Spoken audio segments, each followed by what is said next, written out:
Thank you for tuning in once again to Gods, Demons, and Magic. This is your host, Sri Sachinandan Das.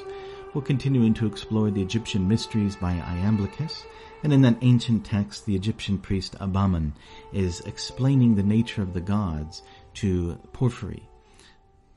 And the text begins with many questions by Porphyry, and he asks, how can we understand or categorize the gods?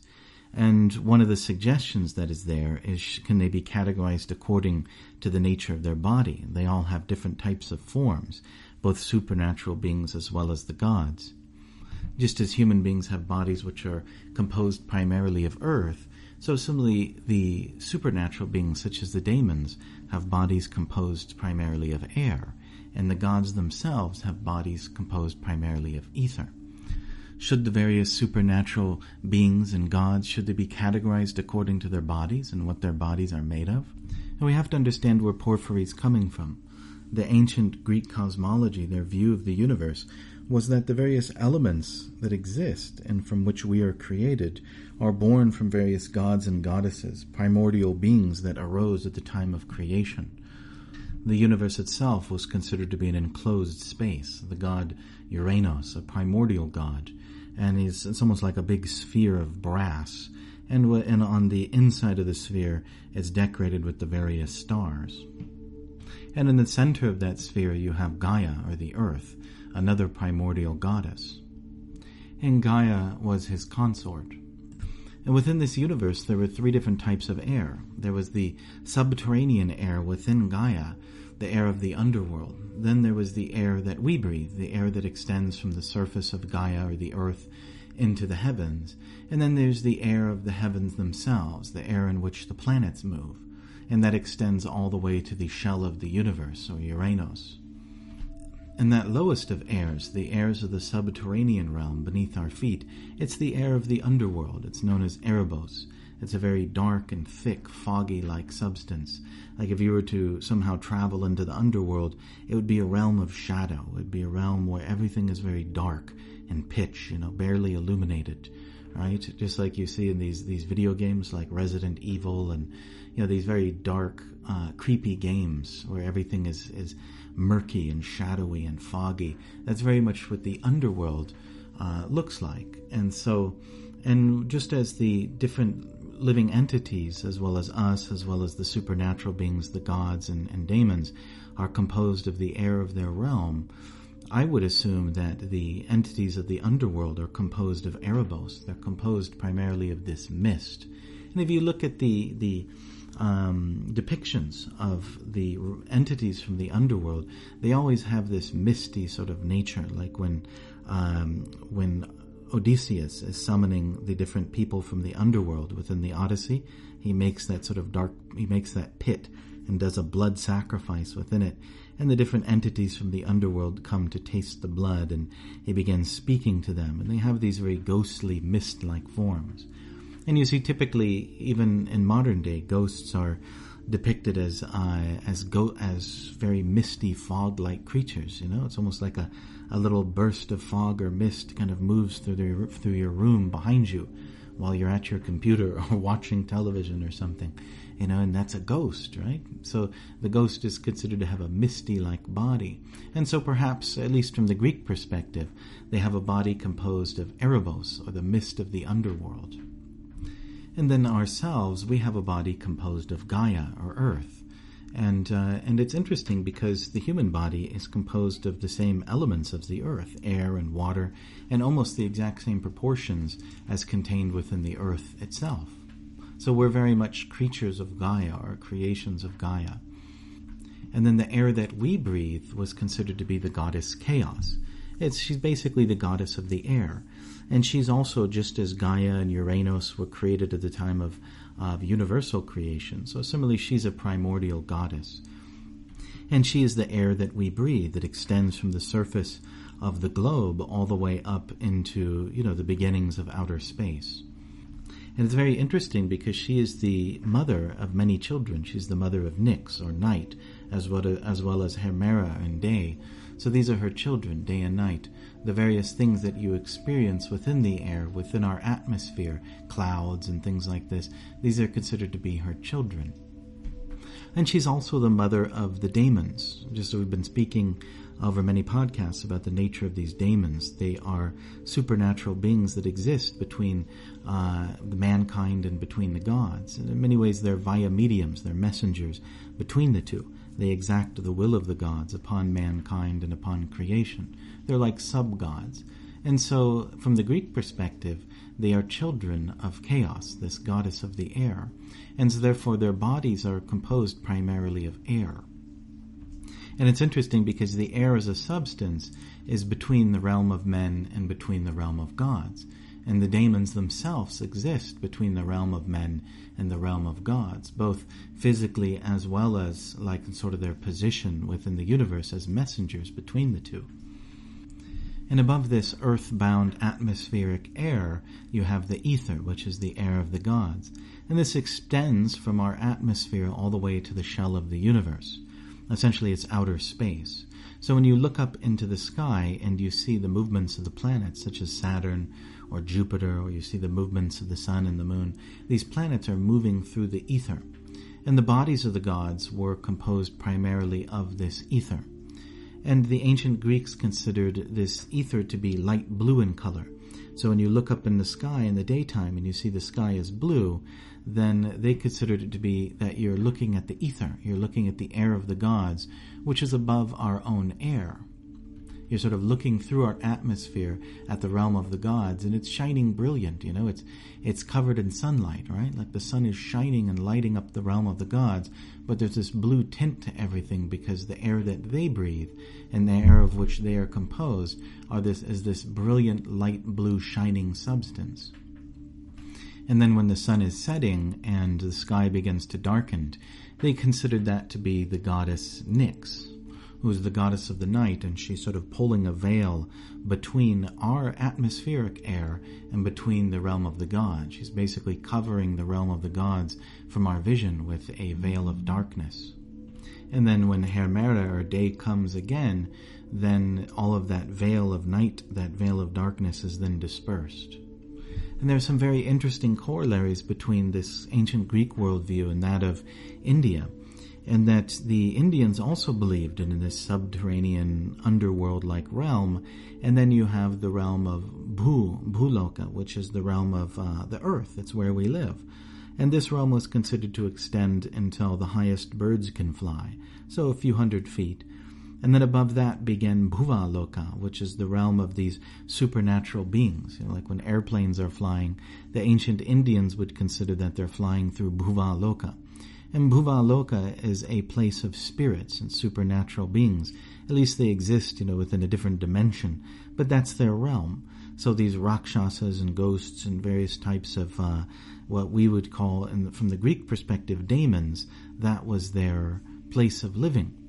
And then above that, up into outer space, then you have Svaloka, which is the realm of the gods. So it's a very interesting corollary between the two. And so Porphyry is essentially saying that, if you look at the universe, you see that there's all these different entities that inhabit different parts of the universe made with different bodies, in harmony with those parts. So can we categorize the gods like this, just as we categorize the universe itself and structure it according to the elements which are prominent in various places? So is this how we should understand the gods? And Porphyry is answered by Abaman with an emphatic no, that you can't do this. You cannot categorize the gods or even understand them according to what their bodies are made of, because the gods exist independently of their bodies. See, we, and as well as other supernatural beings, we're bound by our bodies, and therefore we're very much within them. But the gods are not within their bodies. They exist outside of their body. And the body itself is just a temporary tool being used by that particular god. And so because the gods are not bound within those bodies, they can't be categorized according to those bodies. So the way that God relates to his body is he just manifests it as he needs it. It's sort of like he's a powerful illumination that exists beyond and surrounding the body, and the body is existing within him rather than him existing within the body. And the body is simply a manifestation of his power. nor is it like other bodies in that because it's a manifestation of the power of the God, it's exceptionally pure. It's like it doesn't operate according to the principles of other bodies. It's kind of, you might say, it's not bound by nature. It really just operates according to his will, and he can manifest it or unmanifest it as he likes. And we see that the gods are shapeshifters. They can manifest their body in whatever form they like and change it, nor does their body interact with nature in the same way that ours does, nor is it bound by nature itself. And so because the gods are essentially unembodied or beyond the body and simply manifesting it for various purposes, you shouldn't really identify them with their bodies. You have to, when you're thinking of the gods, you have to have this higher perspective of who and what they are. And this should also cause within you a certain sense of reverence. And he's a little bit upset with the question, you're sort of identifying the gods with their bodies, and that's a kind of lower conception, and it shows that you don't have the right reverence towards the gods. And similarly, we ourselves are also considered to be beyond our bodies. We don't exist within our bodies. We're a pure spiritual being, and we existed prior to creation. And yet we're very much, our consciousness, as mentioned before in previous podcasts, our consciousness is really bound up within this body. We experience the universe through the body. We see through the eyes and smell through the nose, and we're really locked within it, and our consciousness can't expand beyond it.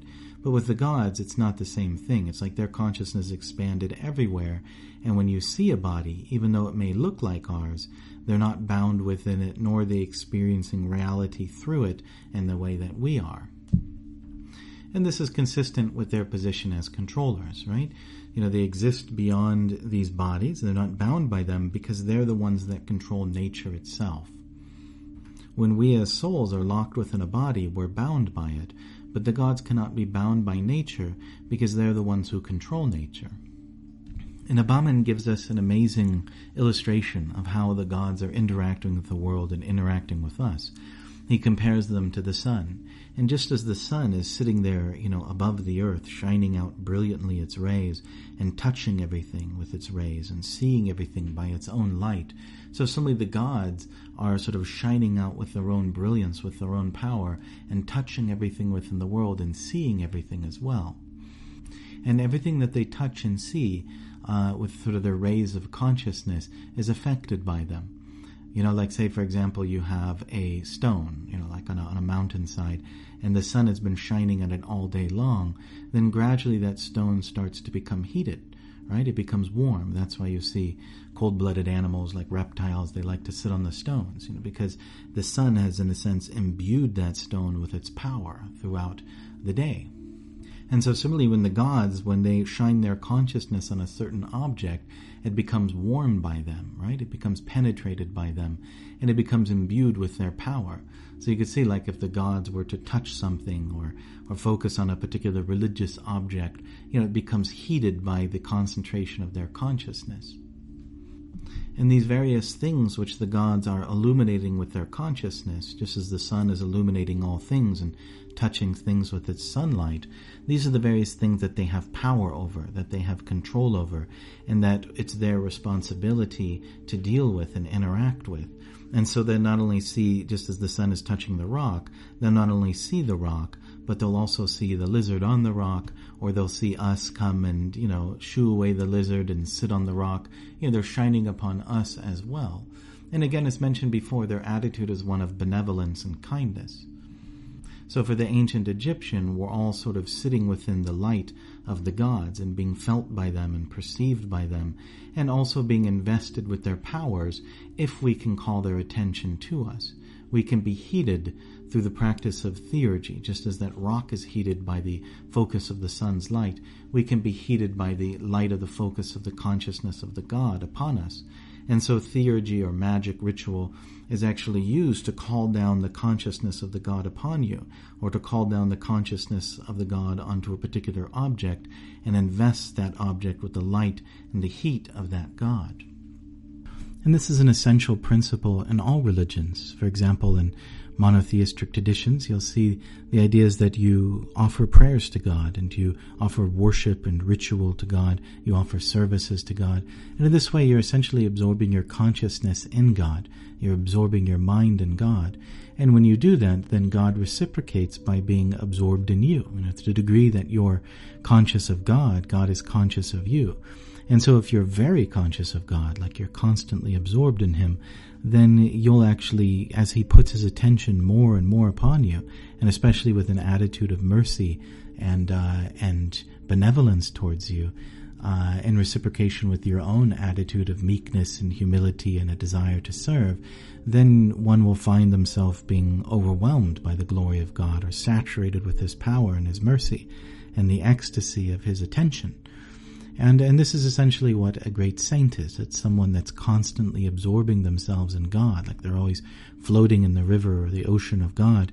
And in this way they take on the very qualities of God, just as that rock is taking on the qualities of the sun. Imagine if a rock was sitting in the sun and drawing the sun's power to it so intensely that the rock became red hot. Or imagine, you take like an iron rod and you put an iron rod into fire, and it'll absorb the qualities of the fire. The iron rod will eventually become red hot. And whatever you touch with that iron rod, it'll burst into flames, like a piece of paper or a pile of cotton or something. And it'll immediately ignite it. So similarly, a saint is someone that's made themselves red hot in God consciousness by essentially practicing. It takes a lot of practice to get oneself to be able to think of God constantly or to constantly worship God. But once one does, then one becomes like a firebrand, and then when a great saint interacts with the world, he ignites it in love of God or in God consciousness. And that's essentially what these mystics are doing as well in ancient Egypt. They're drawing either the consciousness of God or the consciousness of the gods, which is also a sort of a reflection of the consciousness of the one supreme God, onto themselves through mystical rituals and through the performance of ritualized worship, and also imbuing certain objects with that same light. And so really there's not much difference between traditional systems of religion when you understand them and these different mystical practices of drawing the consciousness of the divine onto yourself. And another interesting quality of sunlight is it's always connected to the sun. Even it may be a nice warm, ray of light upon your hand, but if you are able to somehow grab that ray of light and sort of climb up it like a fireman's pole or something, it'll eventually go to the burning hot surface of the sun. It never can be disconnected from the sun, right? You can't grab a ray of sunlight and break it in half. As soon as you put up your hand or something, that's where the sunlight stops. It doesn't continue. So in the same way, the light and heat or the consciousness, the power of a particular God, it's always inherently connected to that God and cannot be separated from that God. And so the quality of sunlight is that it's always extending from the sun, and yet it warms and enriches various objects without ever being taken away from the sun or broken from the sun. For example, like here where I live in Los Angeles, you have the Santa Ana winds. That's when the warm air from the desert, from the Mojave Desert, blows into the Los Angeles basin. So, what is that warm air? Well, you have the air is not moving. It's just sitting there in the desert. It's being heated by the sunlight. It's being invested with the warmth of the sun. And then it kind of blows into the city and it becomes very hot. So the sun is shining through that air and warming it, and yet the sun is never really touched by the air. Like the sunlight itself is unaffected by the air. So in the same way, the gods, they can sort of invest their energy within something and warm it up by their power, but they're never actually interacting with or touching that particular object or person. They're shining through it. They're untouched by it. And yet by shining through that object or that person, they're warming it up. That influence of the god begins to pervade that object. And so the gods are always in, that's when, it mentions the gods are independent. That's what it means. It means that they shine through everything, and yet they're untouched by everything, just as the sunlight is penetrating that desert air, and it's untouched by the air. It's shining through the air into the surface of the earth, and yet because it's passing through the air is responding to it and being warmed by it. So that's the nature of the gods. Their light is sort of pervading everything, and it's influencing everything and sort of illuminating everything or warming everything with the consciousness and power of the god, and yet the consciousness and power of the god is untouched. It's completely independent of the things that it interacts with. And continuing with the analogy of the sun, Abaman makes a very beautiful and amazing statement that there is only one light, there's only one divine light, and all the gods are sharing and manifesting that one light. It's not that each individual god is a sun unto itself, shining out its own light and brilliance. Rather, there is only one divine sun, and all the gods are simply shining out the light of that one sun. And as we mentioned in previous podcasts, specifically the three suns, the Neoplatonic view was that you had the one transcendent realm of brilliant light, which in the Indian traditions is called Brahman, by the Greeks the good or the one is understood to be the light of God. And so this light of the transcendent realm, it sort of shines into creation through the demiurge, or the secondary creator, who Neoplatonists identified with the sun god. So the sun god himself is then illuminating he's taking that transcendent light of the spiritual platform and then shining it through himself into the realm of the gods and illuminating the gods themselves. And then the gods then utilize that light and that knowledge and that power, that beauty, to then manifest and conduct creation according to divine purpose. And then, of course, the sun god comes down once again into the terrestrial realm or the earthly realm as the sun planet itself, which is illuminating this world that we live in and giving it life and sustenance and warmth and light. So there's this sense that the sun god is taking the divine realm of transcendence, that pure, beautiful, spiritual, blissful light, and then bringing it into the realm of the gods and illuminating all the gods with it. And so then it is that light which then the gods manifest and share in throughout the universe. And it's that light that they then focus with their consciousness upon certain individuals or objects, or they focus it upon that particular aspect of reality in which they are in charge. And Abaman says something incredible, that essentially the whole universe is revolving around the sun. So just take a moment and think, imagine looking up into the sky and seeing the sun, but then seeing revolving around it in a big circle, a whole bunch of clouds. Imagine they're moving clockwise in a big chakra or wheel around the sun, and they're just moving around and around and around. And so in the same way, the whole universe and everything within it is moving around this divine sun. You have the divine realm of transcendence, which is then shining into matter through the sun god and manifesting, illuminating the realm of the gods. And then that same light, it shines and pervades untouched through the whole universe, warming it, right? Just like that desert heat, and then causes the universe itself to move in a wheel around the sun. And as things move in a wheel, all the beginnings and ends of things are joined together. Like there's a way in which the universe itself is harmonized together as one being, as one action, and all things are brought together in unity, and then all things are brought in equal proportion. It's kind of like the world is brought into order, and all things connect to each other due to the power of this divine light, and it revolves like a wheel around the sun. So this is, of course, seen in many ancient traditions, those of ancient Greek, ancient India, as the sun wheel. You have this revolution, this divine wheel of the universe moving around the power of transcendence in a circular fashion. And then Abaman says, because all of these things are moving in this kind of divine circle around the transcendent source or this divine illumination, that this is why the universe is ordered in a circular fashion, like in terms of the rotation of the planets, the movements of day and night, the spheres of the universe and the astrological implications, how the planets interact with each other. It's all happening in these gigantic circles, right? And so this is because the universe itself is in essence moving in a gigantic circle around the divine transcendent source, which illuminates the world through the gods.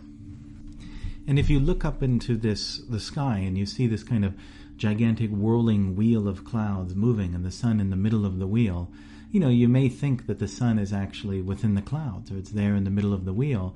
And for all intents and purposes, it is, like the wheel is being caused by the presence of the sun. It's moving the weather and everything like that. And yet the sun is actually not within the wheel. The sun is very far from the wheel, thousands and thousands of miles. And the sun is untouched by the wheel. So similarly, the source of creation is actually transcendental to creation. It exists, in the transcendent realm, far, far away from the weather patterns of this world. And yet the weather patterns of the world and the movements of this world and the harmony and order of this world as it moves in a circle, which the circle is a shape, representing harmony and unity, right? And so the sort of harmony, the wholeness, the oneness of this world is ultimately based upon that transcendent source which exists beyond the world. And this also reminds me of these ancient domed temples that especially you find in Egypt and Greece, where you enter into the sacred space and you look up and there's this beautiful vaulted ceiling reaching towards the pinnacle. And then in the pinnacle they have an open hole. And that open hole represents the sun. The sunlight will directly shine into the temple from that.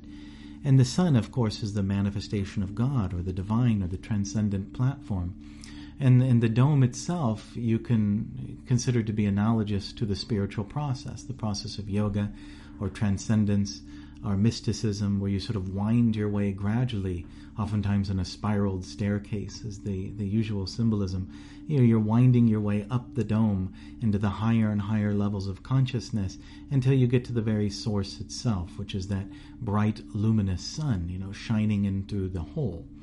And yet you may think that the sun is at the top of the ceiling, but it's not. You actually have to climb through the hole. You have to actually leave the world behind to enter into transcendence. So you can imagine yourself standing there, looking upward into the sky, almost like in the eye of a hurricane, and seeing this mass of huge, billowing white clouds moving around the sun very slowly in an ordered fashion. But imagine those clouds then all of a sudden transform into all the things that you have ever seen or heard of or experienced in the world, names and faces and forms and trees and plants and buildings, cities, countries, planets, everything moving and revolving around this brilliant light of the transcendent sun, everything brought into order and harmony into a large circle. And then imagine that the sun, just as the sun was electrifying and illuminating the clouds, so the sun is actually illuminating everything within reality. The sun is shining through the cities and the trees and the people, and everything you've ever seen and everything you've ever experienced, everyone you've ever loved, has been illuminated by that light. And it's actually that light which is shining through the world which causes us to love the world and be attracted to the world. Just as that warm desert wind was given its warmth by the presence of the sun shining through it. So similarly, everything in the world is given its beauty, it's given its substance, its source, by the power of this divine light shining through it. And of course, such a vision as this, the universe revolving around the sun, it'd be a powerful vision. It would burn your face, right? The sun is this divine sun and the power of the gods sort of manifesting that power through matter and illuminating matter and giving life to creation. There's going to be thunderbolts and lightning. The air would be crackling with electricity all around this vision. And so this is an incredibly powerful symbol. And as we mentioned, you'll see it all throughout the world in the form of various sun disks and sun wheels. And that's essentially what it represents. It's the world in relationship to the transcendent realm. So thank you very much for listening. If you found value in this, please like and subscribe. If you're listening on iTunes, please visit srisachinandana.com/iTunes and leave a positive review. Thank you again, and we hope you'll join us next time on Gods, Demons, and Magic.